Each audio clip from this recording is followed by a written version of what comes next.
Let us pray in the name of the Father, and of the Son, and of the Holy Spirit.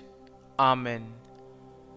O Jesus, through the Immaculate Heart of Mary, I offer you my prayers, works, joys, and sufferings on this day for all the intentions of your Sacred Heart, in union with the holy sacrifice of the Mass throughout the world, in reparation for my sins, for the intentions of all my relatives and friends, and in particular for the intentions of the Holy Father.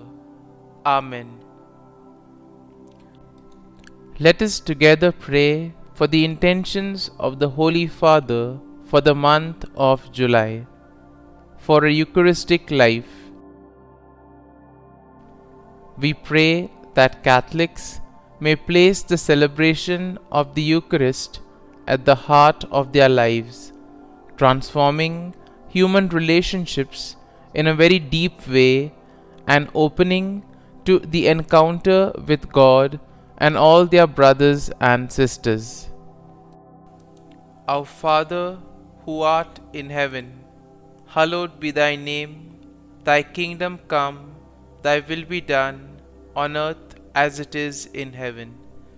Give us this day our daily bread, and forgive us our trespasses, as we forgive those who trespass against us. And lead us not into temptation, but deliver us from evil. Amen. Hail Mary, full of grace, the Lord is with you. Blessed are you amongst women, and blessed is the fruit of thy womb, Jesus.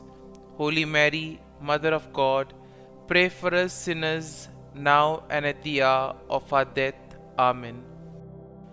Glory be to the Father, and to the Son, and to the Holy Spirit, as it was in the beginning, is now, and ever shall be, world without end. Amen. My dear friends, as we enter in the presence of the Lord, as we begin this new day, let us take a few moments to thank the Lord for all that He has done for us. We see that right from the time of our birth till now, there have been many instances or events where the Lord has worked wonders in our lives. He has guided us, He has protected us, He has shown us the way, helped us to overcome challenges and difficulties. And in this way, we can identify Him guiding us all through our lives. But there are occasions wherein we find it difficult to recognize His presence among us. We find it difficult to identify the blessings and the graces.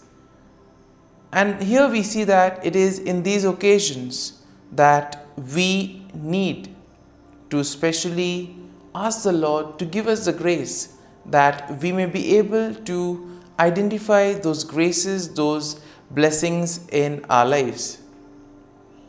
And therefore we see that the first thing to do is to be grateful to the Lord for all that He has done.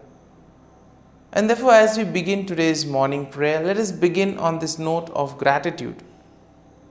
Let us ask the Lord to help us identify His presence in our lives. And therefore, let us begin by thanking the Lord for all the things that He has done for us. Lord, we thank You for the gift of life. We thank You for giving us talents, opportunities, and various gifts that enable us to become better persons, and also that enable us to reach out to others and make a difference in the lives of others. Lord, we also want to thank You for the gift of our family members, friends, relatives, near and dear ones, and all those who play a very important role in our lives. We see that it is these people who have been instrumental in making us who we are. They are the ones who have devoted their time, energy, and effort, and as a result of it, they have molded us and they have made us better individuals. So today, Lord, in a very special way, we ask you to bless all their endeavors and give them all the graces that they may require in life. We also thank you, Lord, for giving us the gift of this day, a day that would help us in many ways to appreciate the good things that you have done for us, a day wherein we may complete some thing that was left behind, or a day that may present to us various challenges. Whatever be the situation, Lord, we ask you to be with us and guide us. Allow us to be led by you. Lord, we also thank you for the opportunities, for the experiences that you have given us in life. There have been many experiences wherein we have enjoyed, and these are the experiences that we want to cherish in life. But at the same time, there have also been those experiences and those moments wherein we have found it difficult to accept them. These are the experiences that have been learning experiences. They have taught us a lot in life. Though they may have been hard, bitter, but still they have given us a valuable lesson. They have made us stronger. And therefore, Lord, we also thank you for those moments which have helped us to become strong, which have helped us to become better individuals. And Lord, we also thank you for giving us opportunities to reach out to others, to make use of our talents. And thus, Lord, we ask you to be with us, guide us throughout this day. Lord, allow us to be led by you, so that whatever we do, our actions, our words, may reflect your love, joy, and mercy to the world around us. Help us to become your instruments, so that you may work in and through us. And therefore now, my dear friends, let us all close our eyes at this moment and let us praise the Lord that He has woken us up in this morning. We thank Him for the good health that He has given us, for the good night's rest. We thank Him for keeping us safe and sound, for protecting us from all danger, from all harm. He has kept us in His love, and at every moment we see that His gaze is upon us. He never abandons us. He is always there, guiding us, protecting us, showing us the right path. He loves us. And for all this, let us praise Him, let us thank Him, and let us glorify Him. Lord, as we offer you this day, we ask you that you be with us. Help us to make the right decisions. Help us to do the right things, so that we too may become worthy instruments, that we may be worthy workers in your vineyard. And therefore, my dear friends, let this day be a day of joy and blessings in the name of our Lord Jesus Christ. And today, in a very special way, we shall reflect on Psalm 62. As usual, we shall have a general overview of the psalm, and then we shall take a look at some of the important verses in detail. Now we see that Psalm 62 is a psalm of trust, and once again it is attributed to David. It emphasizes the importance of finding true rest and security in God alone. Now the psalm can basically be divided into four main sections. Now the first section includes verses 1 and 2, and this is a declaration of confidence in God. In the second section, which spans from verses 3 to 4, we see a critique of human power and trust in worldly things. So basically what happens when we place our trust in the things of the world? So here we see that the psalm tends to critique this attitude of humans. The third section is a reaffirmation of trust in God's steadfast love, and this we will find in verses 5 to 8. And finally, in verses 9 to 12, we have a final exhortation to put our trust in God and God alone. And therefore, overall, when we take a look at the psalm, we can definitely say that this Psalm 62 presents a powerful message of trust and confidence in God. It challenges the reliance on human power and worldly possessions, and therefore it points to God as the ultimate and the true source of salvation, strength, and security. And therefore the psalm will encourage us to do something that is right. The psalm encourages a posture of waiting silently for God, pouring off one's heart before Him, and finding refuge in His presence. And therefore it also serves as a reminder to ultimately put our whole trust and faith in God and God alone, and God will take care of the rest.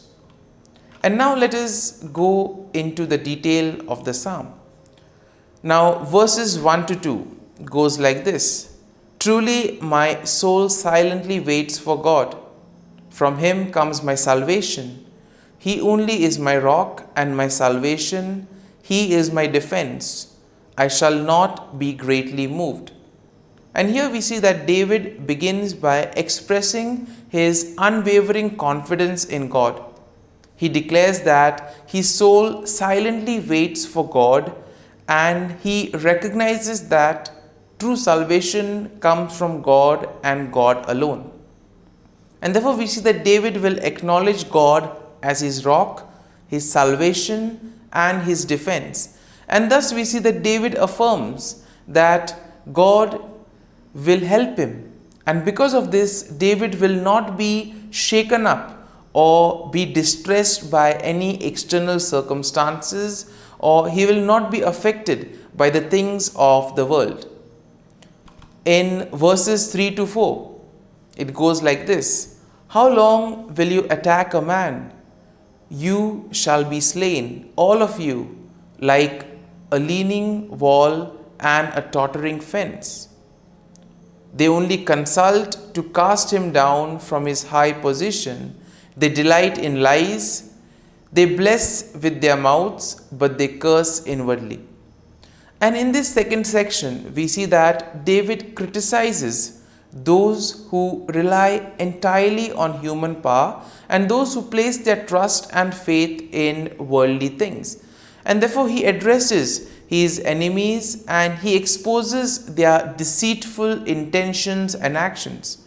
In this way, we see that David points out their hypocrisy, and he warns them of the impending destruction if they continue on this same path. And we see that he uses quite a powerful imagery, comparing them to a leaning wall and a tottering fence, something that will eventually come crashing down. Now in verses 5 to 8 go like this: My soul waits silently for God alone, for my expectation is from Him. He only is my rock and my salvation. He is my defense. I shall not be moved, because in God is my salvation and my glory, the rock of my strength, and my refuge is in God. Trust in Him at all times, you people. Pour out your heart before Him. God is a refuge for us. Once again, we see that the image of the rock is quite strong here for David. Rock as a shelter, rock as something that will protect, that will preserve from harm. And therefore we see that David reaffirms his trust in God's steadfast love and faithfulness. And therefore he encourages himself and others to wait silently for God alone, recognizing the true salvation, glory, and strength come from God alone. And therefore David calls for complete trust in God at all times, emphasizing the importance of pouring out one's heart before God, telling God everything, whatever is happening within us. And then in the final section, verses 9 to 12, go like this: surely men of low degree are a vapor, men of high degree are a lie. If they are weighed on scales, they are altogether lighter than vapor. Do not trust in oppression, nor vainly hope in robbery. If riches increase, do not set your heart on them. God has spoken once, hence twice I have heard this, that power belongs to God. And here we see that in this final section, David will exhort his people to put their trust in God alone rather than in human power and wealth. And therefore he highlights the fleeting nature of human accomplishments and the importance of setting one's heart on worldly things. And therefore here we see that we need to place our faith and trust in God and God alone. David affirms that true power belongs to God and emphasizes his attribute of mercy. And we see that David concludes by emphasizing the just judgment of God, that God will reward each one according to his work. And therefore, my dear friends, as we reflect on this psalm, let us look at a verse or a thought that would have probably touched us or inspired us. Let us remain with this thought, with this word. Allow it to take root in you. And as we spend a few moments in silence, let this psalm become part of you, so that whatever actions and words that you may speak, all may reflect the peace, joy, and mercy of God.